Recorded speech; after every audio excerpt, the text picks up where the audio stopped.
आज की कहानी। बेटी ने किया पिता का अंतिम संस्कार।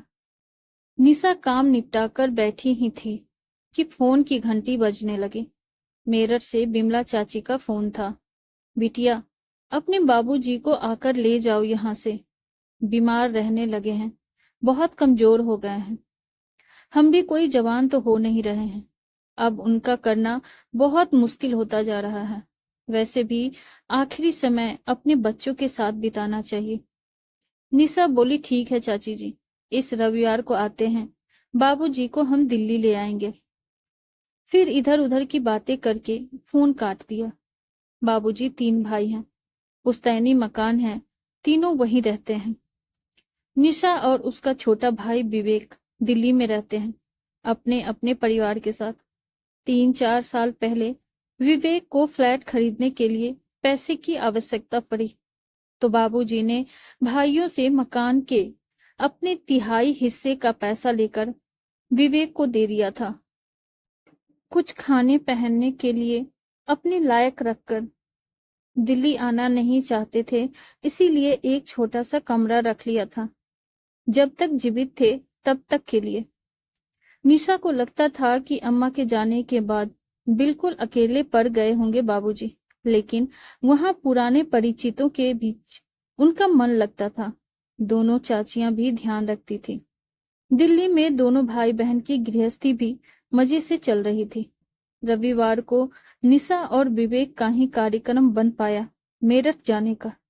निशा के पति अमित एक व्यस्त डॉक्टर हैं, महीने की लाखों की कमाई है उनका। इस तरह से छुट्टी लेकर निकलना बहुत मुश्किल है। मरीजों की बीमारी न रविवार देखती है न सोमवार। विवेक की पत्नी रेनू की अपनी जिंदगी है, उच्च वर्गीय परिवारों में उनका उठना बैठना है।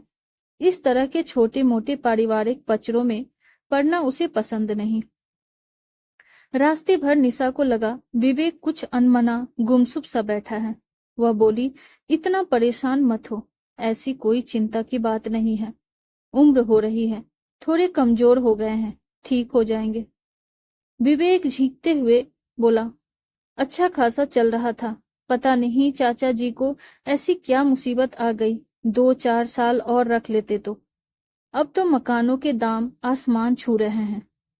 तब कितने कम पैसों में अपने नाम करवा लिया 3रा हिस्सा। निशा शांत करने की मनसा से बोली, ठीक है ना, उस समय जितने भाव थे बाजार में उस हिसाब से दे दिए, और बाबूजी आखिर समय अपने बच्चों के बीच बिताएंगे तो उन्हें अच्छा लगेगा। विवेक उत्तेजित हो गया, बोला, दीदी, तेरे लिए यह सब कहना बहुत आसान है। 3 कमरों के फ्लैट में कहाँ रखूंगा उन्हें? रेनू से किटकिट रहेगी सो अलग। उसने तो साफ मना कर दिया है, वह बाबूजी का कोई काम नहीं करेगी। वैसे तो दीदी, लड़कियां हक मांगने तो बड़ी जल्दी खड़ी हो जाती है, करने के नाम पर क्यों पीछे हट जाती है। आजकल लड़कियों की शिक्षा और शादी के समय भी अच्छा खासा खर्च हो जाता है। तू क्यों नहीं ले जाती बाबूजी को अपने घर? इतनी बड़ी कोठी है, जीजा जी की लाखों की कमाई है। निशा को विवेक का इस तरह बोलना ठीक नहीं लगा। पैसे लेते हुए कैसे वादा कर रहा था बाबूजी से, आपको किसी भी वस्तु की आवश्यकता हो, आप निसंकोच फोन कर देना, मैं तुरंत लेकर आ जाऊंगा। बस इस समय हाथ थोड़ा तंग है। नाम मात्र पैसे छोड़े थे बाबूजी के पास, और फिर कभी फटका भी नहीं उनकी सूद लेने। निशा, तू चिंता मत कर, मैं ले जाऊंगी बाबूजी को अपने घर। सही है, उसे क्या परेशानी है, इतना बड़ा घर, फिर पति रात दिन मरीजों की सेवा करते हैं। एक पिता तुल्य ससुर को आश्रय तो दे ही सकते हैं। बाबूजी को देखकर उसकी आंखें भर आई, इतने दुबले और बेबस दिख रहे थे। गले लगते हुए बोली, पहले फोन करवा देते, पहले लेने आ जाती। बाबूजी बोले, तुम्हारी अपनी जिंदगी है, क्या परेशान करता। वैसे भी दिल्ली में बिल्कुल तुम लोगों पर आश्रित हो जाऊंगा। रात को डॉक्टर साहब बहुत देर से आए, तब तक पिता और बच्चे तो सो चुके थे। खाना खाने के बाद सुकून से बैठते हुए निशा ने डॉक्टर साहब से पूछा। बाबूजी को मैं यहाँ ले आई हूँ। विवेक का घर बहुत छोटा है, उसे उन्हें रखने में थोड़ी परेशानी होती। अमित के एकदम तेवर बदल गए। वह सख्त लहजे में बोला, यहाँ ले आई हूँ से क्या मतलब है तुम्हारा? तुम्हारे पिताजी, तुम्हारे भाई की जिम्मेदारी है। मैंने बड़ा घर वृद्धाश्रम खोलने के लिए नहीं लिया था, अपने रहने के लिए लिया है। जायदाद के पैसे हड़पते हुए नहीं सोचा था साले साहब ने कि पिता की करनी भी पड़ेगी। रात दिन मेहनत करके पैसा कमाता हूँ, फालतू लुटाने के लिए नहीं है मेरे पास। पति के इस रूप से अनभिज्ञ थी निशा। रात दिन मरीजों की सेवा करते हो, मेरे पिता के लिए क्या आपके घर और दिल में इतना सा भी स्थान नहीं है? अमित के चेहरे की नसें तनी हुई थी। वह लगभग चीखते हुए बोला, मरीज बीमार पड़ता है, पैसे देता है ठीक होने के लिए। मैं इलाज करता हूँ, पैसे लेता हूँ। यह व्यापारिक समझौता है, इसमें सेवा जैसा कुछ नहीं है। यह मेरा काम है, मेरी रोजी रोटी है। बेहतर होगा तुम 1-2 दिन में अपने पिता को विवेक के घर छोड़ाओ। निशा को अपने कानों पर विश्वास नहीं हो रहा था। जिस पति की वह इतनी इज्जत करती थी, वे ऐसा बोल सकते हैं? क्यों उसने अपने भाई और पति पर इतना विश्वास किया? क्यों उसने शुरू से ही एक एक पैसा का हिसाब नहीं रखा?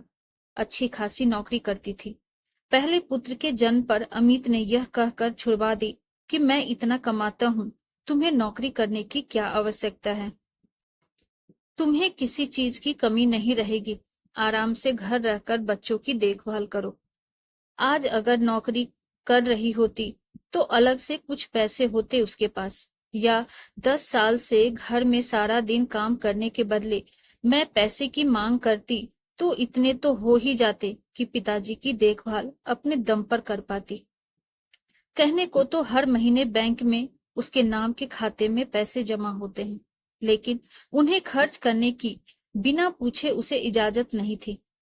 भाई से भी मन कर रहा था, कह दे, शादी में जो खर्च हुआ था वह निकालकर जो बचता है उसका आधा आधा कर दे। कम से कम पिता इज्जत से तो जी पाएंगे। पति और भाई दोनों को पंक्ति में खड़ा करके बहुत से सवाल करने का मन कर रहा था। जानती थी जवाब कुछ न कुछ तो अवश्य होंगे, लेकिन इन सवाल जवाब में रिश्तों की परतें दर परतें उखड़ जाएगी, और जो नग्नता सामने आएगी उसके बाद रिश्ते ढूंढने मुश्किल हो जाएंगे। सामने तस्वीर में से झांकती 2 जोड़ी आंखें जिह्वा पर ताला डाल रही थी। अगले दिन अमित के अस्पताल जाने के बाद जब नाश्ता लेकर निशा बाबूजी के पास पहुंची तो वे सामान बांधे बैठे थे।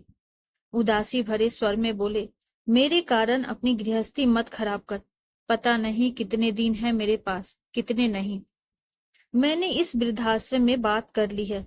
जितने पैसे मेरे पास है उसमें मुझे वे लोग रखने को तैयार हैं। ये ले पता, तू मुझे वहां छोड़ा और निश्चिंत होकर अपनी गृहस्थी संभाल। निशा समझ गई बाबूजी की देह कमजोर हो गई है, दिमाग नहीं।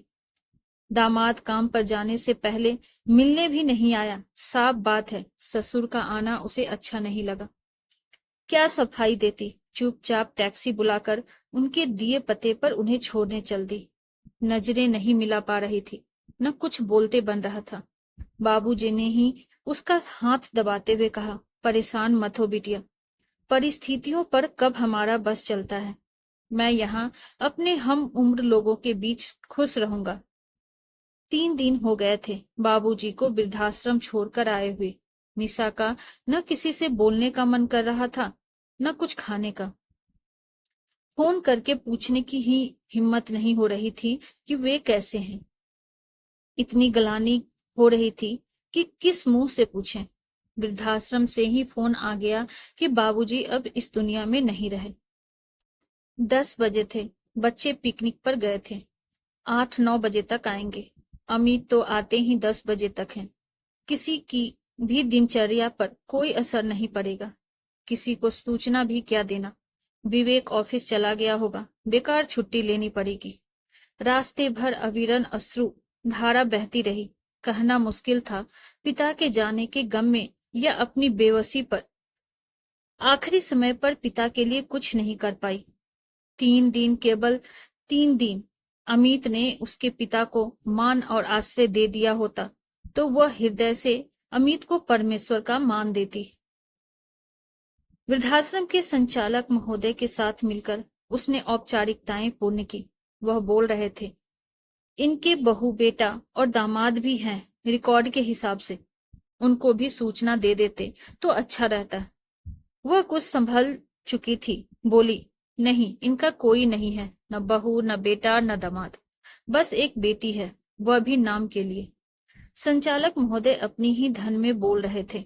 परिवार वालों को सांत्वना और बाबूजी की आत्मा को शांति मिले। निशा सोच रही थी, बाबूजी की आत्मा को शांति मिल ही गई होगी। जाने से पहले सबसे मोह भंग हो गया था। समझ गए होंगे कोई किसी का नहीं होता, फिर क्यों आत्मा अशांत होगी। हाँ, परमात्मा उसको इतनी शक्ति दे दे कि किसी तरह वह बहन और पत्नी का रिश्ता निभा सके। ये पैसा ही है जो हर एक रिश्ते की रिश्तेदारी निभा रहा है। मैं भी एक बेटी हूँ, मगर एक बात कहना चाहती हूँ कि हर इंसान को अपने हाथ नहीं काट देने चाहिए। ममता में होके अपने भविष्य के लिए कुछ ना कुछ रख लेना चाहिए। बाद में तो उनका ही है, मगर जीते जी मरने से तो अच्छा है। आपको हमारी कहानी कैसी लगी कमेंट बॉक्स में जरूर बताइए, और ऐसी ही ढेरों सारी कहानियों के लिए वीडियो को लाइक, शेयर और चैनल पे नए हैं तो सब्सक्राइब करना ना भूलें। Thank you.